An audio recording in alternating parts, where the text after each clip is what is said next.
Okay, hello friends, this is Yusuf here. Welcome to a new series of videos on our crash course. So this time we are going to take AWS for our crash course. I know if you are a regular follower of my YouTube channel, you might find it's a different thing. But for the last few couple of months, I was working on AWS and I got to do something with my project. So I thought I want to share the things what I have learned. So that's what this video is all about. So this is going to be multi-part video, but in this video it's kind of a introductory video where we will see what is the serverless architecture we are talking about, and we're also going to see the final result, what we are going to build in the upcoming videos. Okay, so with all these things being said, let's get into the topic. So here I have just collected few points about the concepts itself. So let's see one by one. Okay, so the objective of our series is to build an RESTful API using AWS API Gateway. Okay, and that API Gateway is going to call something called a Lambda functions, which is a fully managed service offered by AWS. Which means we will just give our code to the AWS, and AWS will take care of executing the code. So we don't need to manage any servers. Okay, and that function is going to call another AWS service, which is called DynamoDB, which is actually equivalent to MongoDB. Okay, it's a fully managed NoSQL database, and we're going to store some data into MongoDB. I mean, which is in this case a DynamoDB, and we're going to retrieve it from the DynamoDB.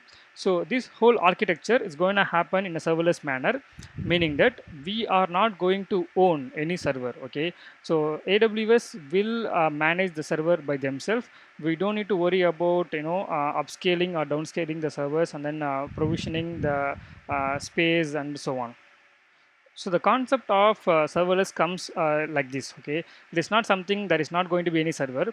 It is just the fact that we are not going to manage the server. Okay, so AWS will take care of all the overload of handling the request, and then making sure the servers are there at all the time, and there are required security patches have been done to the servers, and also the high availability and auto scaling. Okay, so let's see these things one by one. First, let's jump into the API gateway.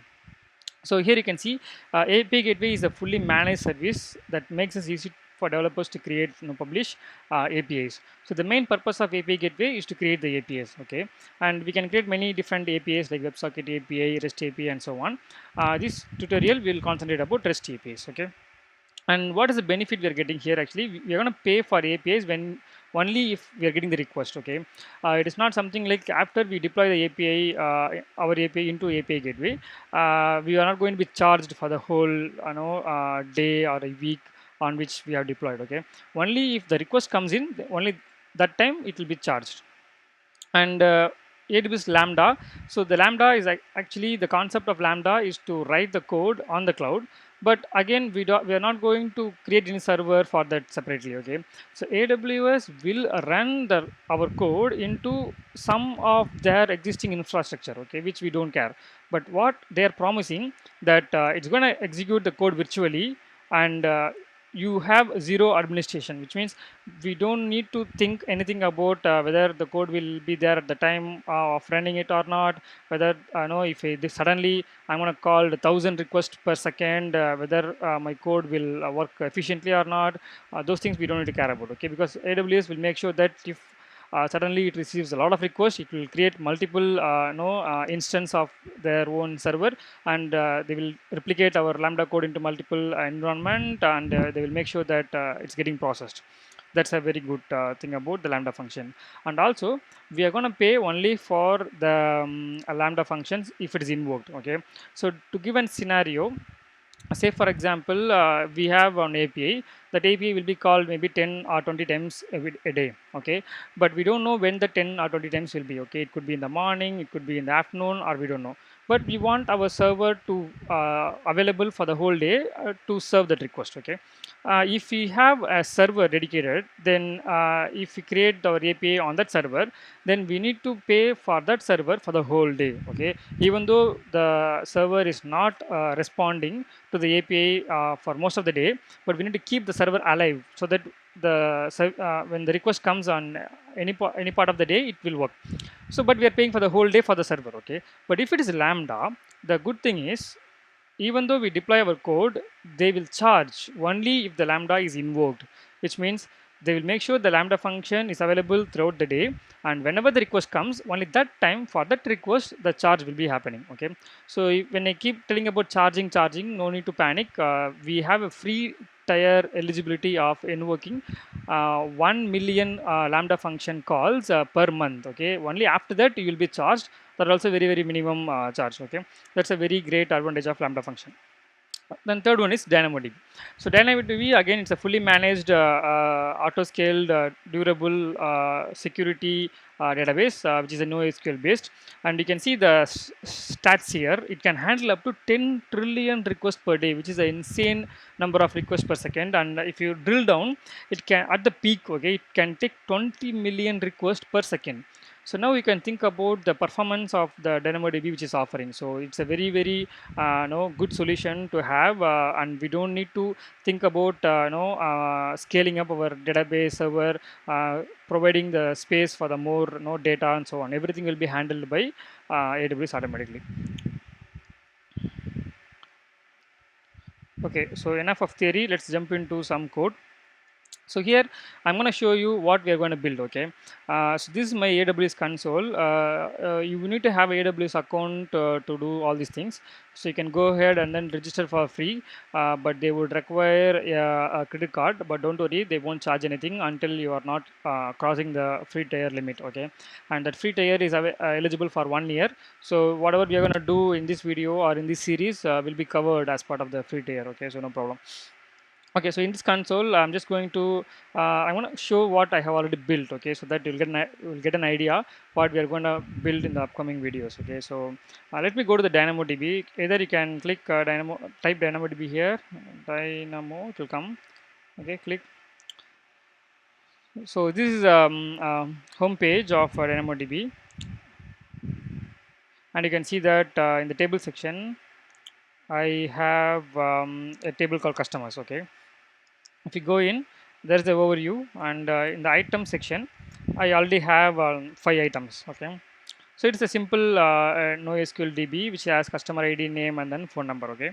And then the objective is I want to read and write to this DynamoDB using API gateway via Lambda, okay.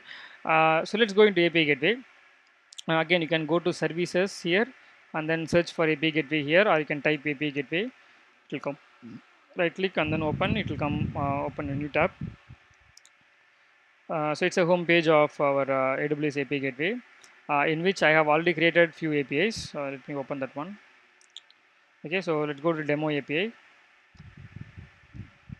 And here this is the customer's endpoint I created, okay. So basically I created a resource called customers, and that customer's resource is having two methods called get and post, okay. The get method, if you see, it is a life cycle of the request get, and no need to confuse about these no boxes. We'll go through one by one later, but as of now you can see when the request comes from the client, it passing through something called method request and integration request, and then reaching to the Lambda function called get customer Lambda, okay. And then this get customer Lambda returns something, and then it is being sent to the client back. Let's see what is this Lambda function, okay. Let's click here. It's opening the Lambda function for us, which we already created, by the way, okay. And just give it a second. Right, so in Lambda function, if you come down, what we have done is literally written this piece of code, okay. So this piece of code is the one which we want to execute, but the point is we don't know, or we don't mind where this code will execute, okay. It will be executing in some infrastructure of AWS, okay. We don't care, but we are promised that this code will run whenever the API gateway is called, okay. Cool. So here we have some code. Basically here we are hitting the customers table, which is basically DynamoDB db.scan. So this code will I walk you through when we are rewriting the whole thing from the scratch, okay. Now it is returning some data back. So now I want to test this one, okay. So in the API gateway, there is a way to test here itself. Let's click test, and then let's come down and then click test. So within a second, what we get is actually the data, which is we were just saw in the DynamoDB. Okay, 1, 2, 3, 4, 5. Okay, so this is what it's coming from the DynamoDB. Where is the DynamoDB? Here is it. Okay, so these 5 records has been retrieved here in the API gateway. Okay, now let's try to post something. So let's go to post endpoint. And similarly, we have create customer lambda, which is in different lambda here. Let's click to test and come down. Let's give some body. I give a name uh, John, and then phone. Let's give to 123 123 123. Okay, and test it. And within a second, we see success true. Now, if you go to get endpoint, and then let's test it again. And now we see we have the John already added.